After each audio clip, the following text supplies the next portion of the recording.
What's up, YouTube world? Sorry for the shitty background today. We're just in my studio. It's kind of cold out, kind of cloudy, kind of windy.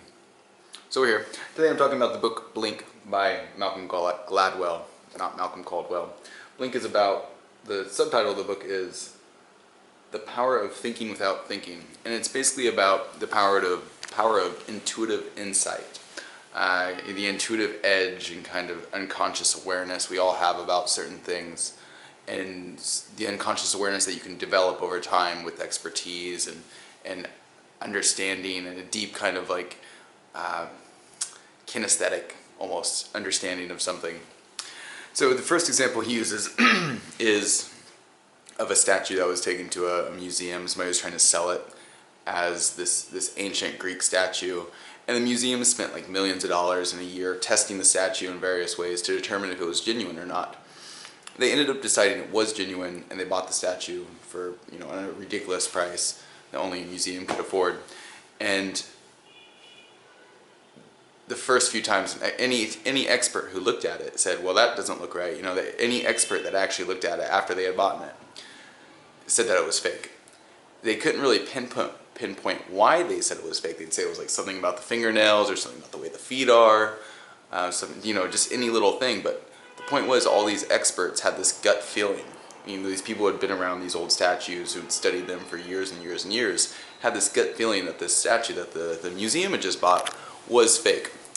And so that really points to what the book is about, that the intuitive insight that we have is often more powerful and more incisive than a very studied approach, a very conscious, determined, time-consuming approach of detailed study, detailed analysis. The example I always use is like driving a car or driving a motorcycle. If I'm riding a motorcycle, I don't have to think, oh, there's a pothole coming up and there's another motorcycle to the right of me, so I have to like shift my body this way for 2.5 seconds and then shift back. I just do it. Same thing with speaking right now. I don't have to think about the grammar structures, the pronunciation. I don't have to think far ahead of what I'm going to say. I just say it. Now, if I'm speaking Vietnamese or a language that I'm studying, that I don't have that intuitive understanding of, that intuitive grasp of, I have to think about the grammar structures, I have to think about the pronunciation, and it ends up taking me much longer to articulate myself. Much more clumsy, probably pretty funny for other people though. So that's really what it's about, is the intuitive insight. So one of the main things he talks about in the book is the concept of thin slicing, and that is that since we can't really process all the information, at least we can't effectively process all the information that there is available about a certain topic, issue, person, what have you, that what we do is we use thin slicing. We take a small snippet of behavior, of time, of viewing something, and we can make a fairly accurate assessment that way. Let me see, what was the example he used? The example he gave, I think, was, it's been a couple weeks since I read this book, but he took the example of doctors, and the doctors who got sued the most were the ones that were not friendly, who didn't spend a lot of time with the patients, who didn't ask questions, who didn't seem like they cared about the patients. Had nothing to do with professional competency of whether they got sued or not. It was all about how gregarious and how friendly they were. So what he was able to do is he was able, instead of like showing people the whole interaction with the doctor, he could show people, you could see within a few seconds of the way the doctor was interacting with the patients how friendly they were. So this concept of thin slicing, that you don't need to view everything, you just need to view a little bit, and from that, if you have, and we all have intuition, we're all kind of born with and developed intuition about how to approach other people, how we receive other people, how they behave towards us, how they behave towards others. And we don't need to, like, say for example, like, you don't need to be with a person for 3 hours to get an idea in your head about how they are. Really, you can interact with them for a few minutes, a few seconds even, and you've already made an impression. or you've already have an impression of them. And that's what he's talking about when it comes to thin slicing. He gives another example, and another kind of topic he talks about is associative priming. And I thought this was really interesting, that people are basically primed. Well, I guess there's a few concepts here. First is that emotions generally precede cognition, and emotions precede action. So he has this really cool test in this, where he gives you like a bunch of lines, with each line has like 5, 6 words in it. And he says, okay, now with these words, make a sentence, a grammatically correct sentence, out of 4 of the words. And interspersed in each of these lines is a word like tired, old, gray, Florida, retirement. And even though you're not aware of it, you're being primed to feel old, to feel lethargic, to feel tired, to feel slow. And he says that if you do the experiment in real life, the people, as they walk to the room to do the experiment, as they're walking away, they'll walk away slower. They'll walk away in a more with more tiredness to them. The associative priming of doing the test and being subjected to these words like gray, old, tired, Florida, retired, they will make you feel those ways. And I do this whenever I teach English. I'll have like a kid that doesn't want to listen to what I'm saying. You know, it could be something like, okay, sit over there. And I'll say, okay, here's what we'll do. We'll play rock, paper, scissors. And if I win, then you have to do what I say. If you win, you can do whatever you want. Okay, we're gonna play rock, paper, scissors. Get it? And then I'll explain that for about 45 seconds. And then once we play, I've been holding up my 2 fingers like scissors the whole time.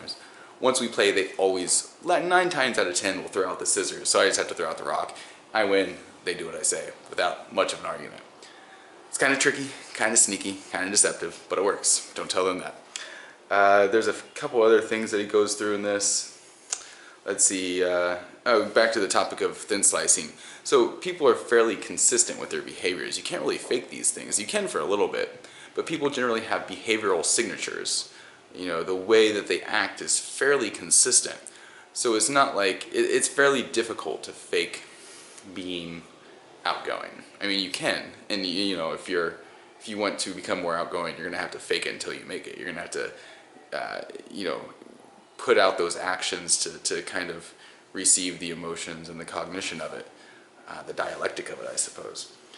But he talks about how, like, you know, you can take any snippet of time, and that's how we can thin slice, is because people do generally have this behavioral signature.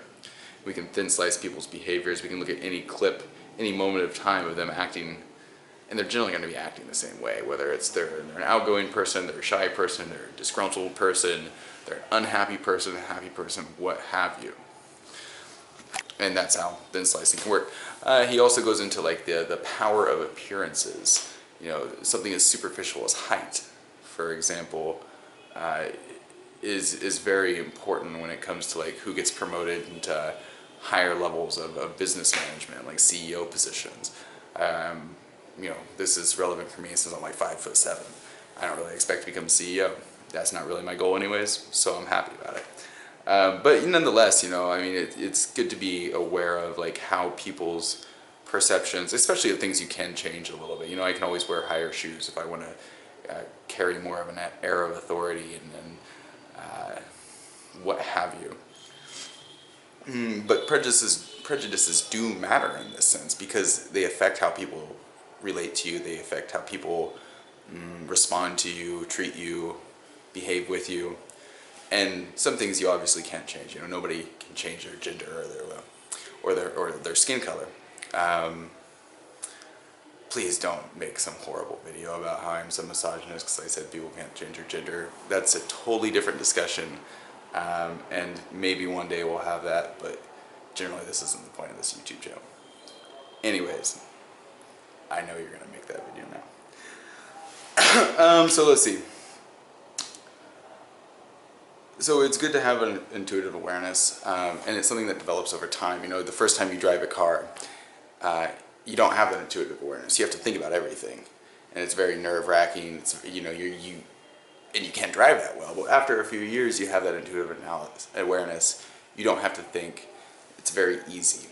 So it's the intuitive awareness is like the difference of something that you've been doing for years and years of practice to develop, versus a kind of sophomoric academic understanding of something. You know, I can read a manual and tell you how to fly a plane, but I don't really know how to fly a plane. So it's kind of the same thing as that. And the last thing is that some things are better left out of control. By constantly analyzing and consulting and managing, and resources are diverted. You know, you can only use your resources, your mental resources, and so on so many things. So instead, it's best to focus on the task at hand. And in order to do that, you have to let go of control of a lot of things. You know, you can't manage every little thing. You can't take into account all pieces of information. And that was the mistake that the museum made, is they thought that by spending $1 million and taking a year to test every little aspect of the statue, that they would arrive at, you know, the correct understanding of whether it was a fake or real statue or not. When in reality, it took like somebody who had been around this type of statue forever, who is an expert in this type of statue, it took them 2 seconds, less than a second, to intuitively understand that the statue is fake. So it just goes to show something's best out of your control. Focus on the things that matter. Focus on the most important things, and understand. Split-second decisions important, biases important. Obviously you want to mitigate them in some ways. You don't want to be controlled by your own biases, but you want to be able to use. Thin slicing and intuitive awareness to your benefit, and also understand how it influences other people, and use that to your benefit. And that's all for this video. Check out Blink, pretty good book, filled with anecdotes, kind of engaging writing style. I'm reading Tipping Points right now. We have a video about that too. Until then, peace out.